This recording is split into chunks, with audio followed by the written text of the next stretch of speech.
The city of ABA bustled with life as people hurried through its crowded streets, the sounds of honking cars, street vendors, and chatter filling the air.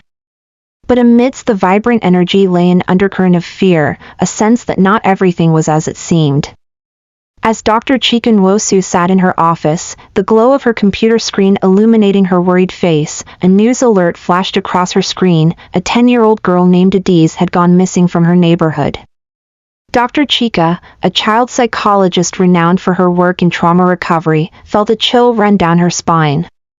She had spent years helping children heal from the scars of abuse, and each case she encountered weighed heavily on her heart. The thought of another child lost stirred a familiar dread within her. She glanced at her watch. She was due to speak at a community meeting that evening about child safety. This time, however, it felt more urgent than ever. As she prepared her notes, her phone buzzed with a message from her friend and fellow advocate, Nneka. "Chika, we need to talk. It's worse than we thought. Meet me at the coffee shop?" After agreeing to meet, she couldn't shake the unease settling in her stomach. The missing child's picture filled her mind as she headed out into the evening rush, the streets teeming with families and laughter, oblivious to the darkness that lurked nearby.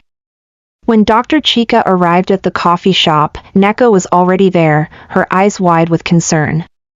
"Chika, I spoke to some parents today. There have been whispers about other missing children. It's not just Adiz. We need to act fast." "What do you mean? How many more?" Dr. Chika felt a surge of panic. The implications were staggering. 3 more children, all from different neighborhoods, Nneka whispered, glancing around. And they were all last seen near the community center. The news struck Dr. Chika like a punch to the gut.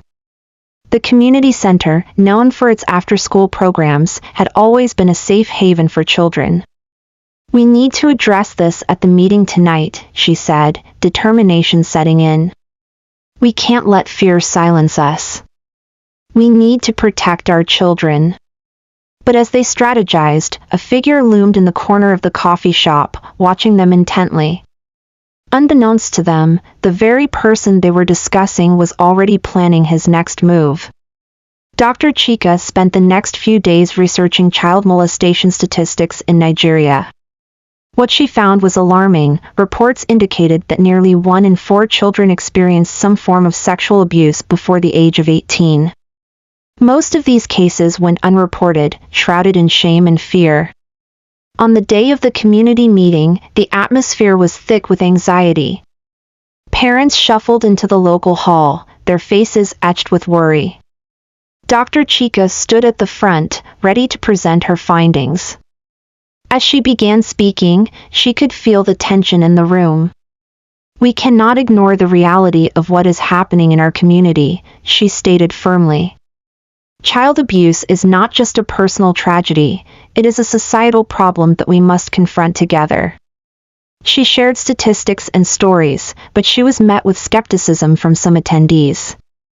"These things don't happen here," one man shouted from the back. "You're just trying to scare us." Dr. Chika took a deep breath, refusing to let the negativity derail her.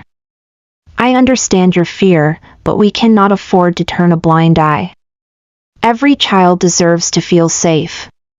Suddenly, a small voice piped up from the crowd. It was Ife, a brave 10-year-old who had attended the center for years. "But what if someone hurt you? What if no one believes you?" Dr. Chika's heart sank. "That's exactly why we need to create a safe space for our children to speak out. Ife, your voice matters, and we will listen." As the meeting continued, more parents began to share their own experiences and fears. The walls of silence began to crack, and a sense of unity formed among the attendees. They agreed to start a community awareness program to educate both children and parents on the signs of abuse and how to report it. Little did they know that the threat was closer than they realized, lurking in the shadows, biding its time. With the community's renewed resolve, Dr. Chika and NECA organized a workshop titled Protecting Our Children. Flyers were distributed, and social media buzzed with anticipation. The workshop promised to be a pivotal moment for the community, an opportunity to confront their fears and arm themselves with knowledge. On the day of the workshop, families gathered at the local community center. The air was electric with anticipation, and as Dr. Chika began to speak, she could feel the weight of the moment. Today, we come together not just as parents, but as protectors. It's our duty to ensure our children can thrive in a safe environment.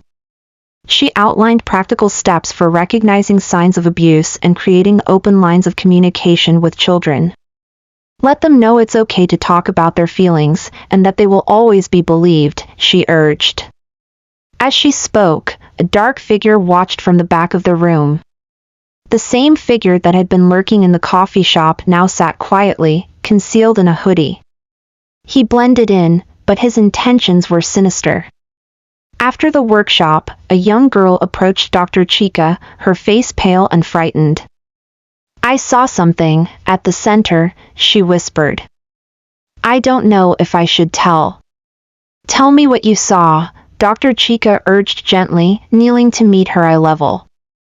The girl hesitated but finally confessed, "There was a man who touched me when I was alone." Dr. Chika's heart sank as the realization hit her. This was not just a story. The darkness was real and far too close to home. She comforted the girl, assuring her that they would take action. That night, Dr. Chika felt a surge of determination. She gathered her notes and began planning her next move, aware that the community's fight against child molestation was just beginning. In the following weeks, Dr. Chika became a beacon of hope for the community. Parents began to share their stories, and survivors found the courage to come forward.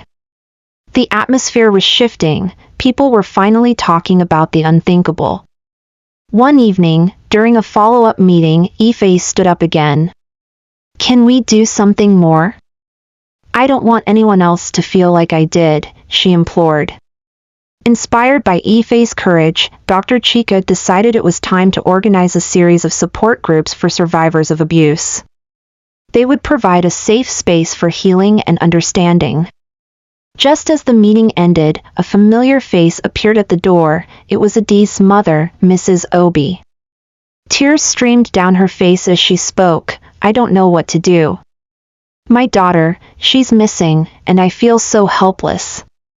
Dr. Chika stepped forward, her heart aching for the woman. "We will help you find her. We will not let her story fade into silence." The community came together, pooling their resources and ideas to search for Adis. Posters were created, social media campaigns launched, and a dedicated team was formed to canvass the neighborhoods. The fear that had once paralyzed them transformed into action. As the search intensified, whispers of a potential sighting emerged. A child matching Adis' description had been seen near an abandoned warehouse on the outskirts of the city. The news spread like wildfire, igniting hope and fear simultaneously. In a tense meeting that night, Dr. Chika addressed the group. "If we find her, we need to be prepared for whatever comes next. We must support her and ensure she knows she is safe." But unbeknownst to them, the darkness they sought to eradicate was already plotting its next move, more sinister than they could ever imagine. The search for Adis continued, but the community was becoming restless. The abandoned warehouse loomed in the background of their thoughts, a place that whispered of secrets and shadows. Dr. Chika felt an inexplicable pull to investigate further. As she scoured the records from her office, she stumbled upon an old case, the disappearance of a boy named Kelechi, who had vanished nearly a decade ago under similar circumstances. The case was cold, yet the eerie parallels sent shivers down her spine. Determined to piece together the puzzle, Dr. Chika arranged to meet Kelechi's mother, Mama Kalu. They sat in her modest living room, where framed photos of Kelechi adorned the walls. "It's been 10 years, and not a day goes by that I don't think of him," Mama Kalu said, her voice heavy with sorrow. Dr. Chica listened intently as Mama Kalu recounted the day Kelechi disappeared. He was last seen playing near the community center, just like Adiz, she revealed, her eyes filled with pain. This isn't just happening now, it's a pattern, Dr. Chica thought, her heart racing. The connection was undeniable. She vowed to dig deeper, to uncover the truth behind these shadowy disappearances. That night, Dr. Chica couldn't sleep. The weight of the stories she had heard pressed heavily on her chest. She turned on her desk lamp and began compiling a list of names, dates, and connections. Each piece of information felt like a thread in a larger tapestry of horror that had been woven into the fabric of her community. As she pored over the details, she recalled the ominous rumors surrounding the community center, particularly the strange behavior of its director, Mr. Okafor. A charismatic man who was beloved by many, he had always been involved in the after-school programs, yet there was something unsettling about him. She remembered conversations from parents who had expressed unease but remained silent out of fear of tarnishing the center's reputation. Dr. Chica decided to pay a visit to the community center the following day. As she entered, the bright colors of the walls and the laughter of children playing momentarily lifted her spirits. But the laughter felt like a mask hiding deeper issues. She approached Mr. Okafor, who was in the middle of organizing an arts and crafts activity. Mr. Okafor, she greeted him with a smile, though her heart raced. "Do you have a moment to chat?" "Of course, Dr. Chica," he replied, his smile warm. "Always a pleasure to see you. What's on your mind?" "I wanted to talk about the safety measures at the center. With everything going on lately, I think it's important we reassess how we protect our kids," she said, trying to gauge his reaction. He chuckled lightly, brushing her concerns aside. "Safety measures? We have always had a safe environment here. The children love it. We are a family, after all." "Family is important, but so is vigilance," Dr. Chica pressed, her instincts urging her to dig deeper. "I think we should consider a workshop for parents to address safety and awareness." Now, let's not scare them," he replied dismissively, a hint of irritation creeping into his tone. "They come here to relax and enjoy. I'll think about it, but we don't want to ruin the good vibe." The conversation left her unsettled. Something was off.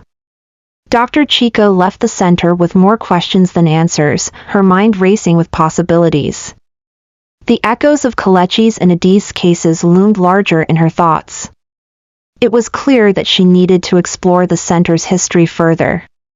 Determined to uncover the truth, Dr. Chica decided to reach out to Nneka, who had connections within the local police department.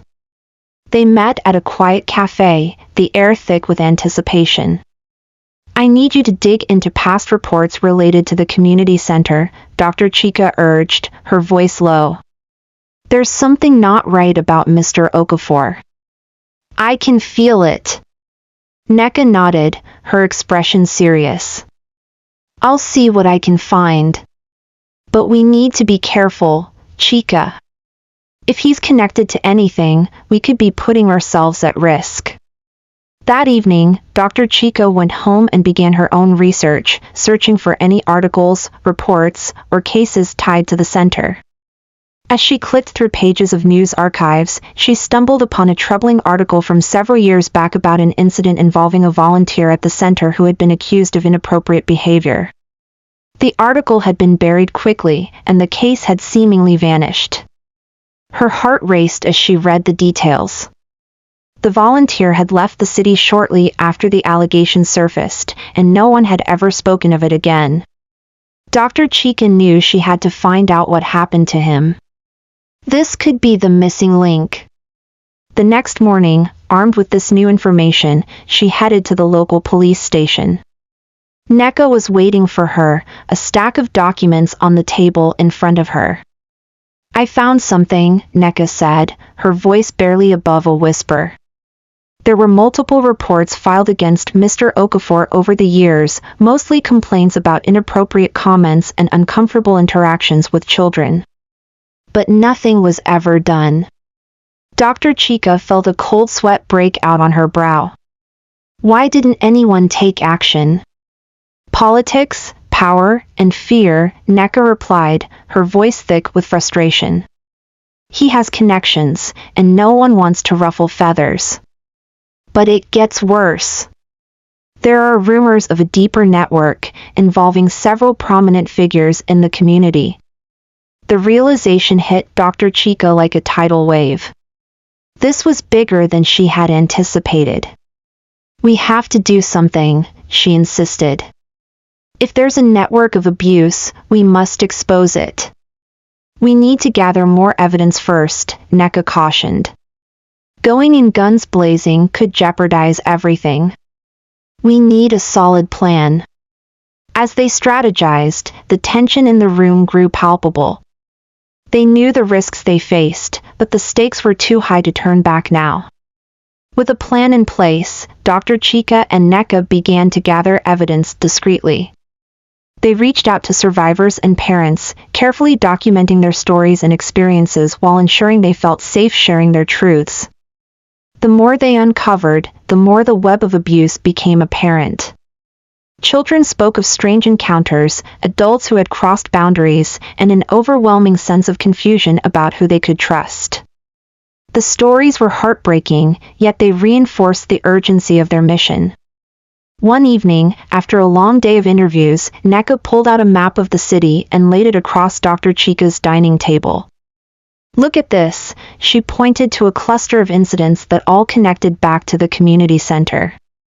The patterns are undeniable. Dr. Chika felt a mix of anger and sorrow as she traced the lines connecting each case. We need to expose this. We can't let fear silence us anymore, she said, determination fueling her words. As they plotted their next steps, the shadow of Mr. Okafor loomed larger.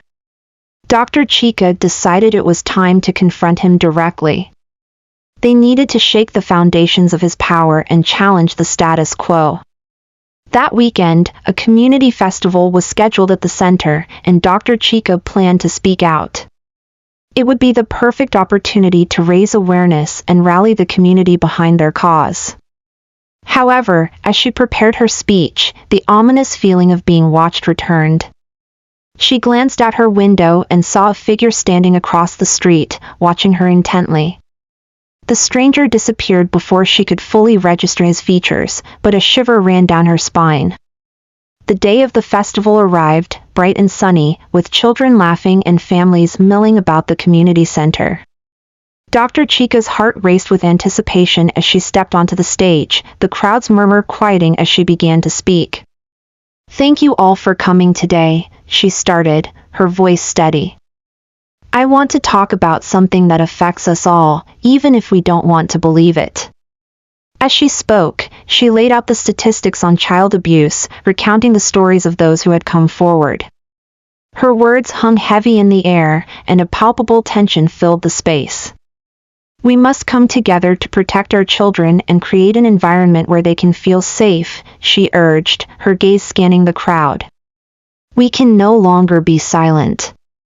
We need to educate ourselves and each other. The audience listened, rapt, as Dr. Chika shared personal anecdotes from her work, stories that highlighted the importance of trust and open communication. The energy shifted from disbelief to outrage, and she could feel the momentum building. But just as she began to feel a sense of hope, a figure stepped forward from the crowd. It was Mr. Okafor. This is highly inappropriate, he said, his voice booming over hers. You're spreading fear in our community, Dr. Nwosu. This center is a safe haven for children. You're turning us against each other.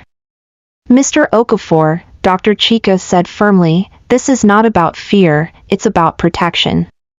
We need to be vigilant, and I will not let fear silence the truth. The crowd murmured, divided. Some parents began to voice their concerns about the center, while others stood by Mr. Okafor. Dr. Chika realized this confrontation was critical. She had to stand her ground. In the chaos that ensued, Nneka rushed to Dr. Chika's side. "Chika, we need to take this to the next level. This is bigger than just us," she said, urgency in her voice. But as they strategized, Dr. Chika noticed something unsettling. Children were being led away from the crowd by a few older teens, whispering secrets amongst themselves. Her instincts flared. Something was amiss. "Stay here," she told Nneka, as she dashed toward the children. "What are you doing?" she demanded. One of the teens smirked. "Nothing, just showing them something cool." Before she could react, she felt a sharp tug on her shoulder. A man in a dark suit had grabbed her. "You need to leave this place, Dr. Nwosu. Now." She turned to face Mr. Okafor, a sinister smile plastered across his face. "You've gone too far, Chika. This is your last warning." Dr. Chika felt the ground shift beneath her. The confrontation had escalated quickly, and as she tried to pull away from the grip, a commotion erupted in the crowd. As the crowd began to react to the scene unfolding before them, Dr. Chika could feel the tension in the air crackling like static. Whispers filled the space, and she could sense the divided loyalties among the community members. Some looked concerned, others seemed to revel in the drama. "Let her go, Okafor!" Nneka shouted, stepping forward with a fierce determination. "You have no right to threaten her or anyone else here. We're trying to protect our children." "Protect them?" Mr. Okafor scoffed, releasing his grip on Dr. Chika but standing defiantly in front of her. "You're the one spreading lies, Chika. You're damaging the good reputation of this center and everything we've built." Dr. Chika straightened, meeting his gaze with unwavering resolve. "You're hiding behind a mask of respectability while children suffer. If you truly cared about their safety, you would welcome this conversation." Just then, a voice rang out from the back of the crowd. It was Adi's mother, Mrs. Obi, tears streaming down her face. "My daughter is missing, and we need answers. You're hiding something, Mr. Okafor, and we deserve to know the truth." The atmosphere shifted dramatically. The parents began murmuring among themselves, some nodding in agreement with Mrs. Obi's bold proclamation. Others, however, seemed uneasy, caught in a web of fear and loyalty. In that moment of chaos, Dr. Chika felt a surge of hope. "We need to come together and demand answers. For Adis, for Kelechi, and for every child that has been hurt. We can't let fear silence us any longer." The crowd began to rally around her words, voices rising in support. The mood had shifted from fear to defiance. The overwhelming majority stood with Dr. Chika and Nneka, confronting the very real danger lurking in their community. But Mr. Okafor's expression darkened. "You think this is a game? You're playing with fire, Chika. You have no idea what you're up against." With that, he turned on his heel and stormed off, leaving the crowd buzzing with questions. As the festival continued, Dr. Chika knew that this was just the beginning of a much larger fight. But she had ignited a spark of courage within her community, and she was determined to fan that flame into a full-blown fire of awareness. In the days following the festival, the community buzzed with renewed energy.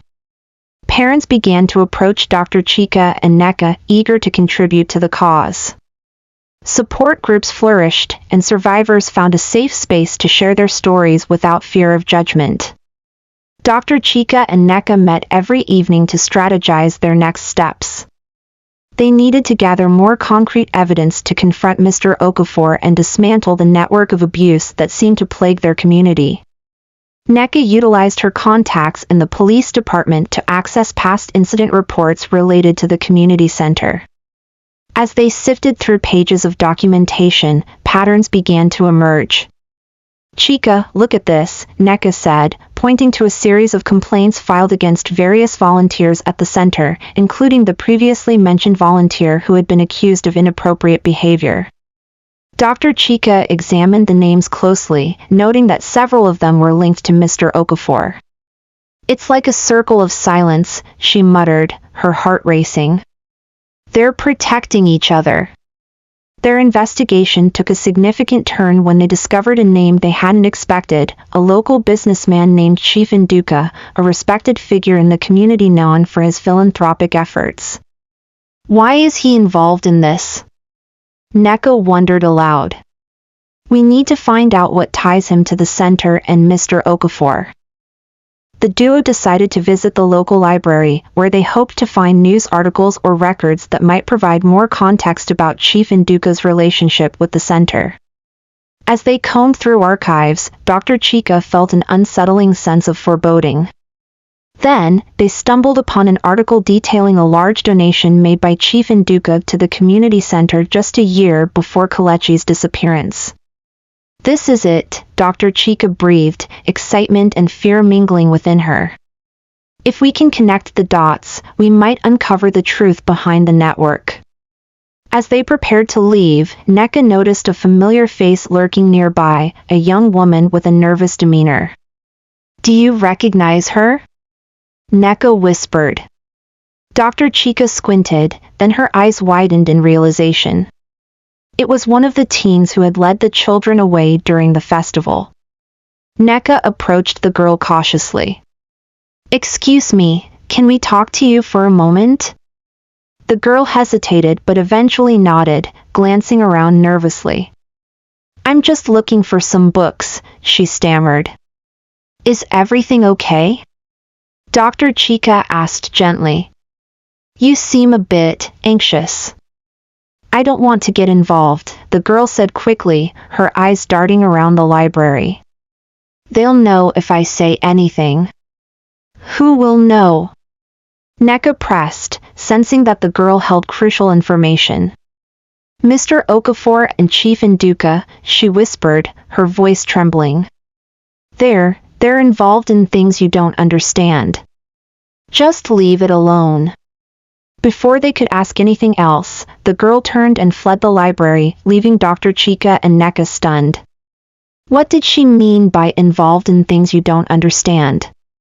Neka asked, her voice laced with concern.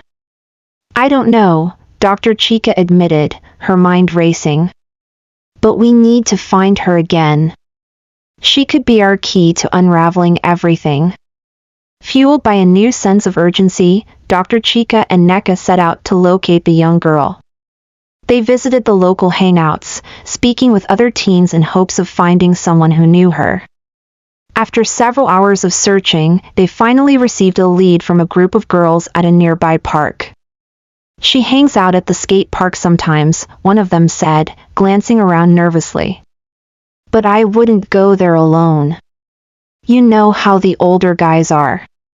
With their spirits buoyed, they made their way to the skate park, a vibrant space filled with the sounds of laughter and skateboards clattering against concrete.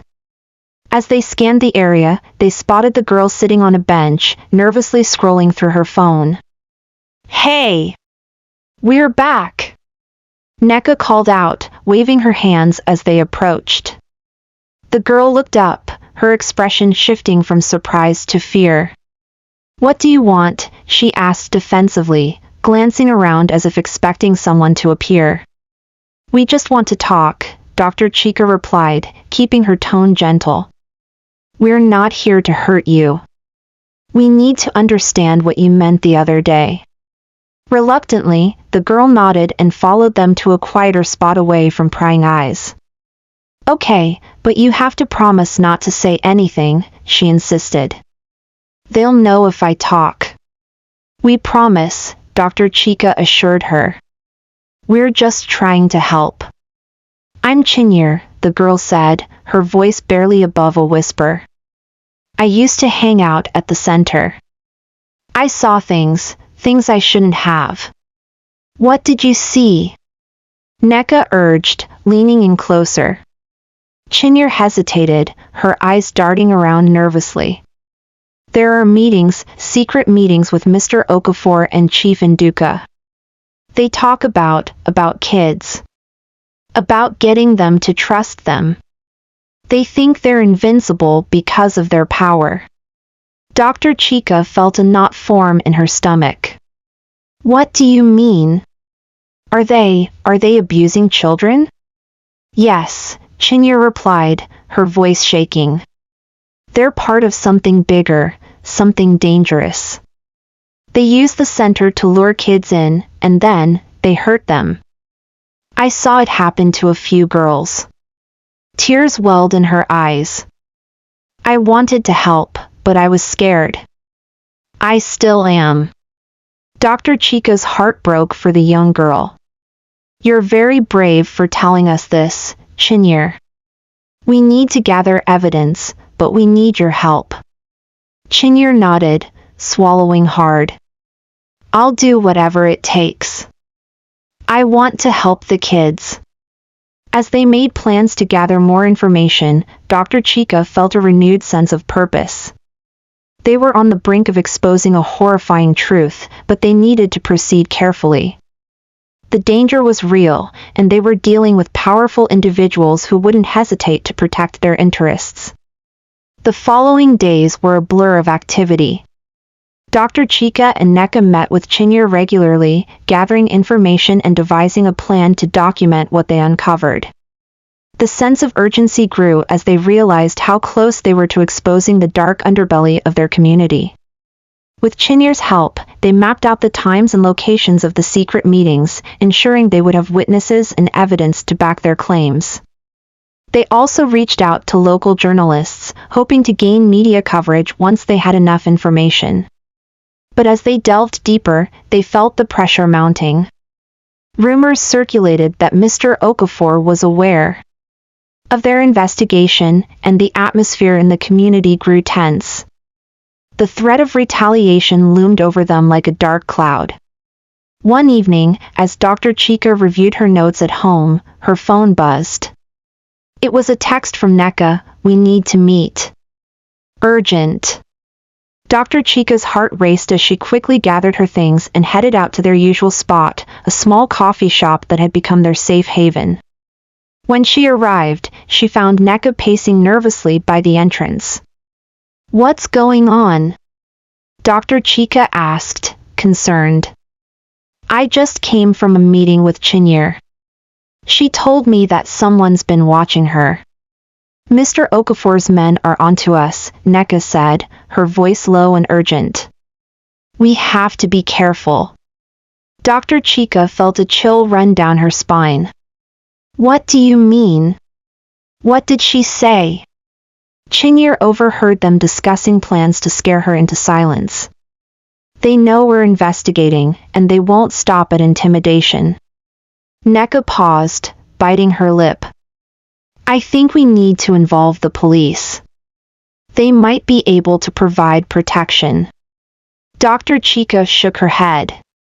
"If we go to the police without solid evidence, they might dismiss us. We need to gather what we can before making a move." "But how much longer can we wait?" Nneka pressed, desperation creeping into her voice. "Chinyere could be in danger. We all could be." Just then, Dr. Chika's phone buzzed again. This time, it was a message from Chinyere. "I saw something today. You need to meet me at the skate park tonight. It's important." "Let's go," Dr. Chika said, determination fueling her movements. They arrived at the skate park as dusk settled, shadows creeping across the concrete. Chinyere was waiting by the benches, looking even more anxious than before. "What did you see?" Dr. Chika asked, urgency filling her voice. Chinyere glanced around, her eyes wide. "I saw them. Mr. Okafor and Chief Nduka. They were meeting with some other guys. They were talking about a kid, someone they're planning to take advantage of next."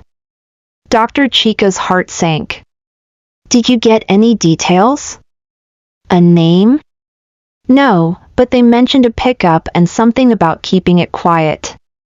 They're planning something, and I'm scared I'll be next if I talk, Chinyer said, tears pooling in her eyes. Nneka put a comforting hand on her shoulder. You did the right thing by coming to us. We need to document everything, but we also need to keep you safe. Can you remember where the meeting took place? Chinyer nodded. Behind the old warehouse near the center. It's a secluded spot. They think no one will see them there. Dr. Chika exchanged a glance with Nneka, both realizing the gravity of the situation. We need to go there tonight, but we have to be cautious. If we can catch them in the act, it could be the evidence we need to expose them, she said, her voice steady despite the anxiety swirling inside her. Are you sure about this? Nneka asked, concern etching her features. We have no choice, Dr. Chika replied. This is our chance. But we need to be smart about it. Under the cover of darkness, the three of them approached the old warehouse. The night was eerily quiet, save for the sound of their footsteps on the gravel. Chinyer led the way, her heart pounding in her chest. Stay close and keep quiet, Dr. Chika whispered as they reached the side of the building.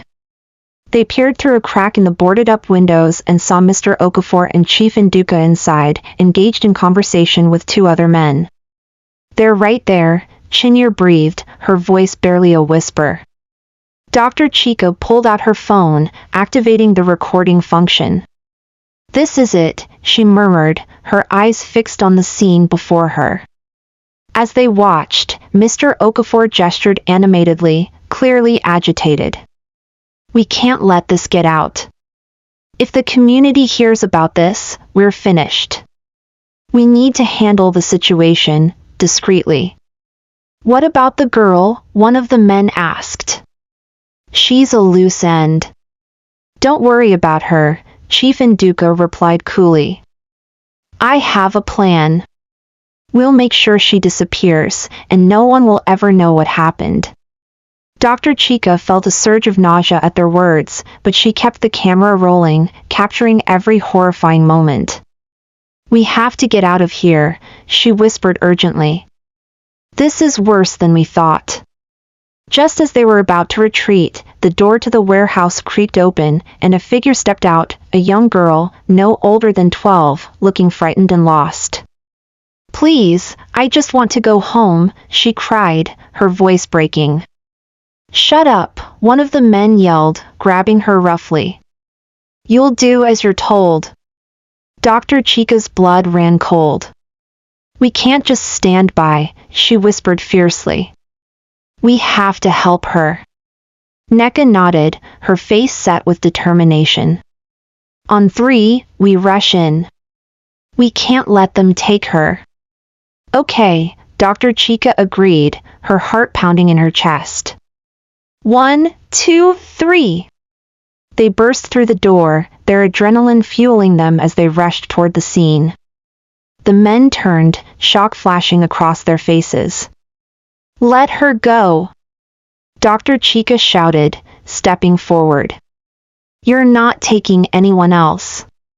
What the hell is this? Mr. Okafor snapped, anger flashing in his eyes. Get them out of here! Chinyer, emboldened by the sudden turn of events, stepped forward as well. You can't silence us anymore. We know what you've been doing. In the chaos, the girl broke free from her captor's grip and rushed to Dr. Chika's side, tears streaming down her face. Help me, please! Don't worry, we're here, Dr. Chika reassured her, wrapping her arms around the frightened child. As the confrontation escalated, Nneka pulled out her phone. I'm calling the police, she yelled, her voice cutting through the chaos. We're not afraid of you. You think the police will help? Chief Nduka sneered, regaining his composure. They're on our side. You're just making this worse for yourselves. Before Dr. Chica could respond, the men surged forward, but they were unprepared for the trio's combined strength. Chinyere grabbed the girl's hand and pulled her toward the door. Go! Dr. Chica shouted. Get to safety! As the girls darted out, Nneka held her ground, standing protectively in front of Dr. Chica. You won't get away with this, she warned, her voice steady. Mr. Okafor lunged at them, but in the confusion, the door swung open, and the sound of sirens echoed in the distance. The men froze, panic washing over their faces. Get out! Chief Nduka shouted, retreating back into the shadows. We can't be caught here.